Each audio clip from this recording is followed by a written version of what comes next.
Hello, നമസ്കാരം. ജോസ് കാച്ചുപള്ളി ഷോയിലേക്ക് സ്വാഗതം.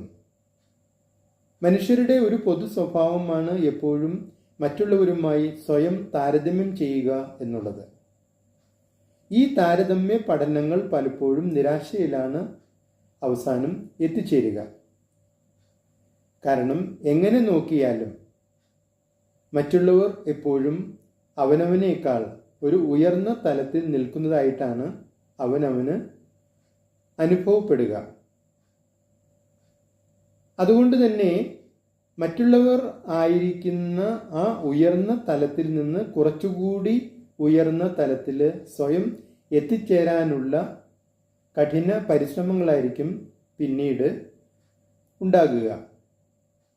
പക്ഷേ എത്ര കഠിനമായി പരിശ്രമിച്ചാലും അവസാനം താരതമ്യ പരീക്ഷയുടെ റിസൾട്ട് വരുമ്പോൾ അപ്പോഴും മറ്റുള്ളവർ അവനവനേക്കാൾ ഉയർന്നു തന്നെയായിരിക്കും നിൽക്കുക. ഇതിന് കാരണം വിഭിന്ന അഭിരുചികളും വിഭിന്ന പശ്ചാത്തലത്തിലുള്ളവരുമായിട്ട് താരതമ്യ പഠനം ഒരിക്കലും നീതിപൂർവകമാകില്ല.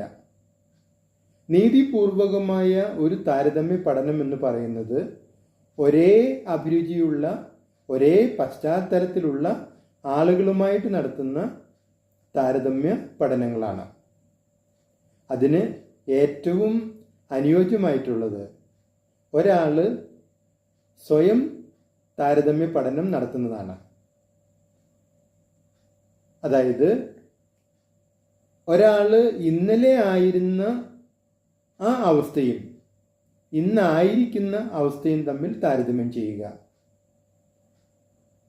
അയാൾ ഇന്നലത്തേക്കാൾ എത്രത്തോളം ഇന്ന് ഉയർന്നിട്ടുണ്ട് അല്ലെങ്കിൽ വളർന്നിട്ടുണ്ട്, അതോ തളരുകയാണോ ചെയ്തത്?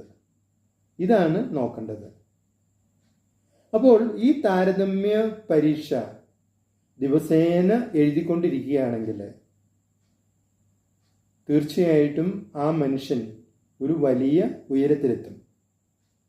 കാരണം അയാൾ താരതമ്യ പഠനം നടത്തുന്നത് തന്നോട് തന്നെയാണ്. അയാൾ ഓരോ ദിവസവും കീഴടക്കുന്നത് തന്നെ തന്നെയാണ്. ഓരോ ദിവസവും അയാൾ ഭേദിക്കുന്നത് തൻ്റെ തന്നെ റെക്കോർഡുകളാണ്. അപ്പോൾ ഓരോ ദിവസവും അയാൾ തന്നെ തന്നെ നവീകരിച്ചു കൊണ്ടിരിക്കുകയാണ്, തന്നെ തന്നെ വളർത്തിക്കൊണ്ടിരിക്കുകയാണ്. ഓരോ ദിവസവും തലേന്ന് താൻ എന്തായിരുന്നുവോ അതിനേക്കാൾ കുറച്ചുകൂടി ഉയർന്ന താനായിട്ട്